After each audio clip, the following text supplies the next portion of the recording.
तो मैं क्या करूंगा, कल जाके फिर से आपको कोर्स बेचना स्टार्ट कर दूंगा या बाकी चीज़ें करना स्टार्ट कर दूंगा।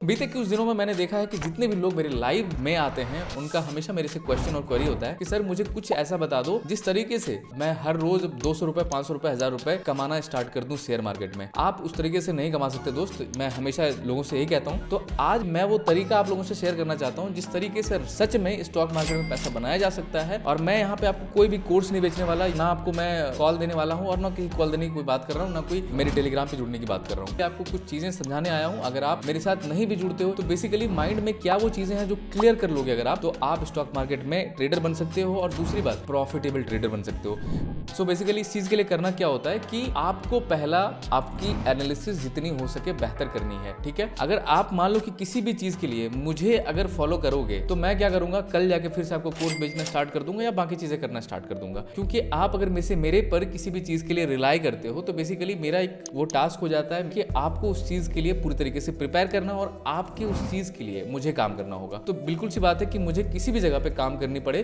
उसके लिए मैं पे आउट लूंगा ही लूंगा। तो आपको इस जगह पे क्या समझना चाहिए कि किसी भी इंसान पर अगर मैं रिलाई करता हूँ, वेट करता हूँ उसका कि वो मुझे कुछ करके देगा, बना के देगा, बताएगा, तो ऑब्वियस सी बात है फ्री ऑफ कॉस्ट यहाँ पे कोई भी किसी को कुछ भी नहीं सिखाना चाहता है। हर इंसान आपसे एक पे आउट मांगता है, चाहे वो समय का हो चाहे वो पैसे का हो। तो मैं आपसे बस यही कहूंगा कि इस वीडियो के थ्रू मैं आपको फ्री ऑफ कॉस्ट एक गाइडलाइन देना चाहता हूँ, स्टॉक मार्केट का एबीसी आपको बताना चाहता हूँ, जिसके थ्रू आप स्टॉक मार्केट में पैसे कमा सकते हो। जो पैसे बन गए हैं आपके, उस पैसे को आप रख सकते हो और आपका मैनेजमेंट अगर बहुत बढ़िया रहा, उस पैसे को कमाने के बाद किस तरीके से रखना है वो भी आप सीख जाओगे। So hello guys, this is Vishal और मेरे इस चैनल का नाम फिनफॉक्स है। सो इस चैनल में आपको जो पहला चीज मैं सिखाने वाला हूँ वो है एनालिसिस। आप अगर मेरे YouTube लाइव पे आते हो तो आपको यहाँ पे सबसे बेहतर क्या दिखता है, मैं आपको हवा में रखने वाली बात कोई भी नहीं कर रहा होता हूँ। मैं आपको क्या कर रहा होता हूँ कि आपके सामने एक एनालिसिस करता हूँ, किस चीज को देख के लोगों का कैंडल पे जो भरोसा है उस चीज को देख के, लोगों का कैंडल पे जो डर है उस चीज को देख के। तो बेसिकली मैं यहाँ पे आपको एनालिसिस करके दिखाता हूँ और वही चीज आपको सीखने भी कहता हूँ। लेकिन मुझे बेसिकली ऐसा लगता है कि मार्केट में दो ही चीज़ काम करता है, मार्केट में लोगों का इमोशन और कितने लोग इमोशनली डरे हुए हैं और कितने लोग इमोशनली लालची हैं। तो बेसिकली इस चीज़ से ही आपको पता चलता है कि किस एरिया पे डिमांड आना है और किस एरिया पे सप्लाई आना है। इस चीज़ के थ्रू मैं मार्केट में हमेशा सपोर्ट, रेसिस्टेंस, ट्रेंड लाइन और बाकी सारी चीज़ें यहाँ पे ड्रॉ करता हूँ। और जब बात ट्रेड लेने की आती है, मेरे स्ट्रैटेजी के अकॉर्डिंग चीज़ें नहीं हो रही है, तब तक मैं वेट करता हूँ जब तक चीज़ें मेरे अकॉर्डिंग हो ना जाए। और जिस टाइम मेरी चीज़ें मेरे अकॉर्डिंग होने स्टार्ट होती है, मैं क्या करता हूँ, वहाँ पर ऑर्डर पंच करना स्टार्ट करता हूँ। तो सबसे पहला आपको ये चीज़ सीखना है कि मार्केट में कुछ भी हो, प्राइस एक्शन बहुत जरूरी है। दूसरी चीज़, प्राइस एक्शन के थ्रू उसके अकॉर्डिंग आपको खुद पे यकीन नहीं करना है, आपको किस पे यकीन करना है, मार्केट पे। मार्केट जो प्राइस बना के दे रहा है वो प्राइस 100% वर्क करती है। क्यों? क्योंकि ये मार्केट बना रहा है, आप नहीं बना रहे हो। आपने सिर्फ भरोसा किया किस पे, मार्केट पे। क्यों? क्योंकि वो जो चीज़ करता है वो सारे लोग उस पर बिलीव कर रहे हैं और उसी बिलीव पे सारे लोग, मतलब कि जो ऑपरेटर्स होते हैं या फिर जो रिटेलर्स होते हैं, वो खेल रहे होते हैं। ये चीज़ आपने समझना है कि मार्केट में किस तरीके से डिमांड एंड सप्लाई काम करता है। उसके बिहाफ पे जो हमारी trend line, support and resistance जिस तरीके से बनती है, क्या वो तरीका मेरा ट्रेडिशनल है? नहीं, मैं किसी भी ट्रेडिशनल चीज़ों पे काम नहीं करता, वर्क नहीं करता ना। भैया आपको बोलूँगा कि आप करिए, लेकिन मैं ये जरूर बताऊँगा कि लोग क्या देख रहे होते हैं, ठीक है। तो आप नहीं, आने वाले, सामने वाले या फिर आपके आसपास वाले या फिर जितने भी लोग इंटरनेट पे ट्रेड कर रहे हैं, बेसिकली वो किस चीज़ को देख के ट्रेड पंच कर रहे हैं और किस चीज़ को देखने के बाद वो एग्जिट कर रहे हैं। जब आप ये चीज़ समझ जाओगे तो बेसिकली आपका एक चीज़ क्लियर हो जाएगा कि मार्केट में आपको ये समझ में आ जाएगा कि मार्केट में लोग किस तरीके से ट्रेडिंग कर रहे हैं और लोगों का सबसे बड़ा मिस्टेक क्या है। बेसिकली यही चीज़ को देख के आपको अपनी स्ट्रैटेजी बनानी होती है। अगर आप मार्केट में आ रहे हो तो सबसे पहला काम आपको करना है मार्केट में एनालिसिस, और उस एनालिसिस के अकॉर्डिंग जो भी डिटेल्स आपको, माइनर से माइनर डिटेल आपको दिखती जाए, उस डिटेल को आप नोट करते जाओ कि हाँ ये चीज़ें एग्जैक्टली इस टाइप में, जब भी चीज़ें इस तरह से होती है तो ये चीज़ें काम करती है। इसका मतलब है कि ये चीज़ें तब हो रही है जब इस प्रकार का घटना हो रहा है। मतलब कि कुछ भी मार्केट में एक आपको सर्टेनिटी दिखेगा कि मार्केट में ये चीज़ें प्रॉपर एक टाइम में ये चीज़ें इस तरह से जब होती है, ऑपरेट हो रही है, उसके बाद जो है इसके बाद सडनली ये वाला काम होता है। तो ये चीज़ें जब आप नोटिस करना स्टार्ट कर देते हो तो आपको पता चलता है कि आपके पास कुछ इन्फॉर्मेशन इकट्ठा हो गई है। अब यही इन्फॉर्मेशन आपको स्ट्रैटेजी बनाने के लिए तैयार करेगी। पहला चीज़, जब एनालिसिस आप करना स्टार्ट करते हो, आपकी एनालिसिस अच्छी हो जाती है, समझ में आपको आना स्टार्ट हो जाता है एनालिसिस, तो आप दूसरा काम करते हो अपनी स्ट्रैटेजी पे। देखो, एनालिसिस मैं आपको बहुत तरीके से करके दिखा भी सकता हूँ और बनाऊंगा भी, आपको दिखाऊंगा भी, लेकिन इस वीडियो को बेसिकली बनाने का ये मकसद था मेरा कि आपको एक रोड मैप समझ में आना चाहिए कि अगर ट्रेडिंग में मेरी कौन कौन सी चीज़ें हैं जिस पे हमें वर्क करनी चाहिए, है ना। मान लो कि जिस तरीके से आप IAS की तैयारी करने जाते हो, तो आपको अगर ये नहीं पता कि यहाँ पे किस किस तरह का एग्जाम होता है, जैसे कि प्रीलिम्स होता है, मेंस होता है, इंटरव्यू होती है, तो बेसिकली हम लोग को 3 टर्म में अपनी तैयारी करनी होती है। तो ये चीज़ें जब समझ में हमें आ जाता है तो हमारे लिए एग्जामिनेशन थोड़ा आसान हो जाता है। तो ट्रेडिंग की इसी तरीके से कुछ सेगमेंट्स हैं जो हमें समझनी होती है, जैसे कि मार्केट में एनालिसिस, क्योंकि एनालिसिस एक ऐसा चीज़ है जिसके बिहाफ पे आप अपनी स्ट्रैटेजी बनाओगे और इसी के बिहाफ पे आप ट्रेड करोगे। सबसे पहला जो चीज़ है वो है एनालिसिस, जो मैंने आपको अभी बताया कि ये किस तरीके से करते हैं। और अगर आपको ये चीज़ एनालिसिस की मेरी वीडियो चाहिए तो आप मुझे कमेंट पे लिख देना कि सर एनालिसिस के वीडियो बनाओ, मैं 50 कमेंट आते आते मैं एनालिसिस की वीडियो बना दूंगा। दूसरी जो चीज़ है ये है आपकी स्ट्रैटेजी, और आपकी जो स्ट्रैटेजी है ये अधूरा है बिना रिस्क मैनेजमेंट के। अब ये क्यों होता है ये बताता हूँ कि मान लो कि कोई आप अगर समझ लो कि 10 ट्रेड लिए, 10 ट्रेड में अगर आपका 8 ट्रेड भी सफल होता है और 2 ट्रेड फेल होता है, तो इसका मतलब है कि आपका अगर रिस्क रिवॉर्ड 1:1 भी है तो भी चलेगा, क्योंकि 1:1 है और आपने 8 ट्रेड जीता, तो इसका मतलब है कि आपने 8 रुपये कमाया, ठीक है, और 2 रुपये नुकसान किया। लेकिन इस तरह से अमूमन होता नहीं है, ठीक है, कि आप कभी भी ट्रेड में ऐसा नहीं कि आप जितने भी ट्रेड देखोगे सारे ट्रेड चल जाएंगे। यहाँ पे कितनी ट्रेड चलनी है और कितनी नहीं ट्रेड चलनी है ये किसी को नहीं पता होता है पैरेलली। तो आप जब तक अपने रिस्क को मिनिमाइज ना करके, होता ना कि मैक्सिमाइज करते रहोगे, तो आपका जो है ट्रेडिंग हमेशा नुकसान में रहेगा, चाहे आपका जो ट्रेड है वो चल क्यों ना रहा हो। इसका मतलब क्या हुआ कि आपने कोई स्ट्रैटेजी मान लो कि बनाया, ठीक है, जिसका रिस्क मैनेजमेंट आप कर रहे हो, लेकिन इसका जो रिस्क मैनेजमेंट इसका है कि आप 1 रुपये के प्रॉफिट पे 1 रुपये का नुकसान करते हो, और आप पूरे दिन में समझ लो कि 5 ट्रेड भी लेते हो, ठीक है। तो 5 ट्रेड लिए और उस 5 ट्रेड में मान लो कि आपकी जो है 3 ट्रेड चली और 2 ट्रेड नहीं चली, तो इसका मतलब है कि ये 3 जो ट्रेड चली इसमें आपने 3 रुपये कमाया और 2 ट्रेड आपका 2 रुपये आपने नुकसान किया। आपके हाथ में 1 रुपये आया, और आप अगर रात होते होते देखोगे तो जब मार्केट में सेटलमेंट होती है आपके हाथ में 1 भी रुपये नहीं बचेगा, ऊपर से आप नुकसान में हो गए।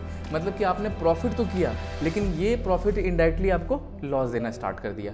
तो आपको क्या करना चाहिए, रिस्क मैनेजमेंट पे काम करना चाहिए। अब रिस्क मैनेजमेंट किस तरीके से होते हैं, बहुत सारे लोगों को देखते हुए कि 1:2, 1:3 लेके बहुत खुश हो जाते हैं। सबसे पहला लोगों का गलती क्या होता है मैं आपको बता रहा हूँ कि वो क्या करते हैं कि आपका जो ट्रेड होता है, बेसिकली आप लोग क्या करते हो ना, किसी भी इंसान को फॉलो करके, ब्लाइंडली फॉलो करके आप क्या करते हो कि उसकी सेटअप पे RSI, MACD या बाकी फिबोनाची और जितने भी इंडिकेटर्स हैं उसके एक पॉइंट्स आप लोग देख लेते हो कि हाँ इसका लेवल हम लोग 30 रहने देते हैं, इसका 20 रहने देते हैं, इसका 50 रहने देते हैं, और ये ब्लू लाइन जो है ये ग्रीन लाइन को टच करेगी, ग्रीन लाइन ब्लू लाइन को टच करेगी, मार्केट यहाँ पे आएगी, मैं यहाँ पे बाय कर दूंगा। या फिर मार्केट इस लाल कैंडल यहाँ पे बनेगी, अब लाल कैंडल बनी, मैं इसके ऊपर और लो को ड्रॉ करता हूँ, मतलब हाई और लो को ड्रॉ करता हूँ। यहाँ से जो मेरे को फिबोनाची अपना लेवल देगा, इस लेवल को मैं अपना एंट्री मान लूँगा या फिर एग्जिट मान लूँगा। ये सब बकवास बातें हैं। मैं ऐसा बकवास इसीलिए बोलता हूँ क्योंकि ये चीज़ें मार्केट में, जब आप लाइव मार्केट में बैठोगे, ये चीज़ें काम नहीं करने वाली होती है, ठीक है। ये बेसिकली आपके ट्रैप होने का सबसे बढ़िया जाल है, ठीक है, मतलब जो आप अपने लिए बुनते हो। तो आपको क्या करना चाहिए, रिस्क मैनेजमेंट पे आपको काम करना चाहिए। दूसरा, आपकी जो स्ट्रैटेजी होती है ना, वो बेसिकली आप इस तरीके से किसी भी इंडिकेटर को लगा के आप नहीं फाइंड आउट कर सकते कि आपकी स्ट्रैटेजी काम कर रही है और नहीं कर रही है। ये सबसे बकवास बातें मेरे को लगती है। तो आपको क्या करना चाहिए, किसी भी अगर आप इंडिकेटर को यूज़ करते हो तो उस इंडिकेटर के बारे में आपको प्रॉपर पता होना चाहिए कि बेसिकली ये किस चीज़ के लिए मैं यूज़ कर रहा हूँ। जैसे कि मैं आपको बताता हूँ एक चीज़, कि चाय छकने का हम लोग यूज़ करते हैं, है ना। चाय छकने का यूज़ हम लोग क्यों करते हैं, चाय छाँकने के लिए, मतलब कि जो चाय पत्ती होती है उसको छाँकने के लिए, ताकि हम लोग फाइनली हमारे पास जो आउटपुट आए, आउटकम आए, उस पर जो है जो पीने योग्य जो चीज़ें बची हुई है वो हमें मिल जाए। उसके लिए हेल्प कौन करता है, चाय छकनी। इसी तरीके से अलग अलग इंस्ट्रूमेंट हैं, हर इंस्ट्रूमेंट का अपना यूज़ है और जगह पे यूज़ है, मैं यही कह रहा हूँ। लेकिन जब तक आप उस इंस्ट्रूमेंट का यूज बिना समझे। अगर आप उसमें कोई भी वैल्यू ऐड कर रहे हो, कोई भी नंबर ऐड कर रहे हो, तो इसका कोई मायने नहीं निकलता है जब तक आप चीज़ों को नहीं समझ रहे हो। तो दूसरी चीज़ है कि जब भी आप स्ट्रैटेजी बनाते हो तो उस स्ट्रैटेजी में जो भी आप इंडिकेटर यूज़ कर रहे हो, जो भी चीज़ें आप यूज़ कर रहे हो, आपको पता होना चाहिए कि वो चीज़ें उन चीज़ों का काम क्या हो रहा है। ठीक है, सबसे बड़ी गलती करते हैं। हालांकि ये तीसरा पॉइंट था, लेकिन मैं आपको दूसरा पॉइंट बता दिया था। ठीक है, मेरे दिमाग में आई तो मैं बता दिया। मैं कोई भी चीज़ स्क्रिप्ट करके नहीं करता हूँ, इसलिए मैंने आपको ये चीज़ें डायरेक्टली बता दी। अब थर्ड जो चीज़ है रिस्क मैनेजमेंट, इस पे हम लोग चलते हैं। तो बेसिकली मैंने जितनी भी चीज़ अभी आपको बता दिया हूँ मैं रिस्क मैनेजमेंट के ऊपर, बेसिकली आपको क्या करना चाहिए, किसी भी ट्रेड में एक टारगेट को लेके जस्टिफाई आपको नहीं करना चाहिए कि आपका ट्रेड ये जो है काम करेगा। अगर मान लो कि आप किसी ट्रेड को ले रहे हो तो इसमें आपके पास आपकी एसएल क्लियर होनी चाहिए कि चलो ठीक है भाई, मेरे को नुकसान लेना है तो इतना ही लेना है, ठीक है, लेकिन मुझे अगर प्रॉफिट लेनी है तो मुझे पता है कि अगर मार्केट में मेरे को लंबा टिकना है, किसी भी ट्रेड का पोटेंशियल मान लो कि 200 रुपये देने की है, तो मैं उसमें 2 रुपये लेके नहीं निकलूंगा, क्योंकि 2 रुपये लेकर अगर मैं निकला तो वो मेरे लिए नुकसान होगा। तो इसके लिए क्या करना चाहिए, इसके लिए हमें ज़रूरत होती है एक प्रॉपर रिस्क मैनेजमेंट की। जब आपके सेटअप आप तैयार कर रहे हो तो इसमें आपको हमेशा ध्यान देना चाहिए कि मैं एक पॉइंट से ट्रेड तो करूं, ठीक है, मतलब मान लो कि मेरे को 2 रुपये मैंने ट्रेडिंग स्टार्ट तो किया, लेकिन इसका जो प्राइस है अगर 200 रुपये का पोटेंशियल है इस प्राइस में, तो मैं उस प्राइस को कैसे ग्रैब कर सकता हूँ। क्या मैं एक ही लॉट से ट्रेड करना स्टार्ट करूँगा और वो टारगेट लूँगा तो क्या वो सफल होगा मेरा ट्रेड? हो सकता है मे बी ये सफल हो जाए बहुत टाइम, लेकिन हो सकता है कि बहुत टाइम वो बीच से ही वापस घूम के आपको नुकसान दे दे। तो इसके लिए आपको क्या करना चाहिए, आपको हमेशा मल्टीपल टारगेट्स पे ध्यान देना चाहिए।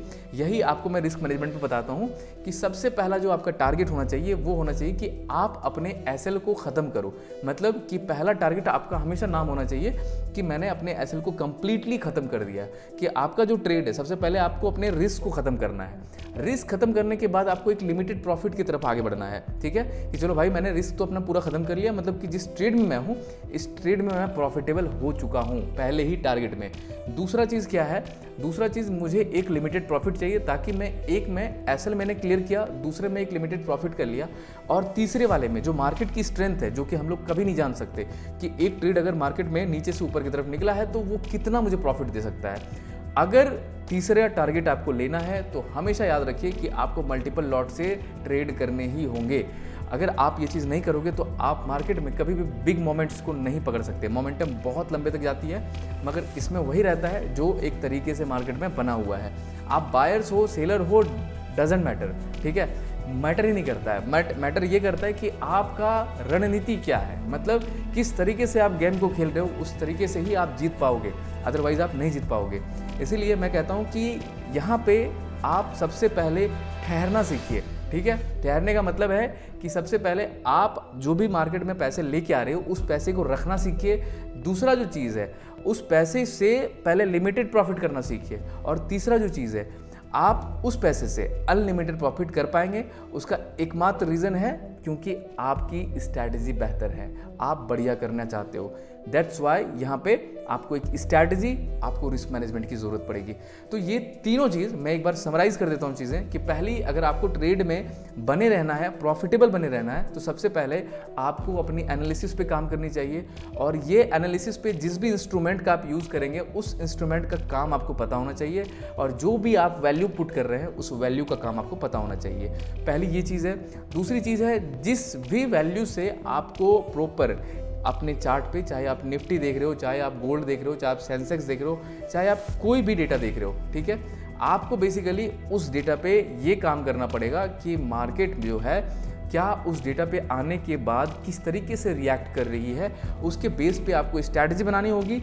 जब वो स्ट्रैटेजी आपको लगे कि हाँ भाई ये 10 में से 5 टाइम ये काम करता है दिन में, या फिर समझ लो कि 5 बार भी मैंने लिया तो 2 से 3 बारी काम कर रहा है, और 2 से 3 बारी काम करने के बावजूद अगर आप उस ट्रेड में एंटर होते हो तो वो आपको एक बढ़िया प्रॉफिट दे के निकाल देता है। मतलब कि आपका जो रिस्क मैनेजमेंट है वो 1:3, 4, 5, 10 जितना भी है, अगर वो ट्रेड आपको दे रहा है तो इसका मतलब है कि आप बहुत बढ़िया कर रहे हो ट्रेड में, और आप बहुत बढ़िया करने वाले हो। और भी मतलब उस चीज़ पे और धीरे धीरे फिल्टर आउट उसको करते रहोगे तो आपकी रिस्क मैनेजमेंट जो है ये बेहतर होती जाएगी।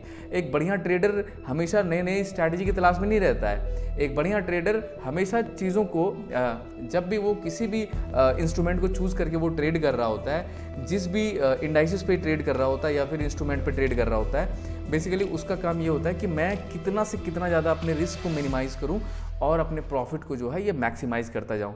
सो आशा करता हूं इस वीडियो के थ्रू आपको बहुत कुछ सीखने को मिला होगा। इसी तरह के वीडियोस के लिए please like share and do subscribe inbox. मिलते हैं किसी दूसरे इन्फॉर्मेटिव वीडियो में, एंड तब तक के लिए आपका धन्यवाद। सही रहे, सलामत रहें। I am Vishal Pandit signing off. Thank you so much having me.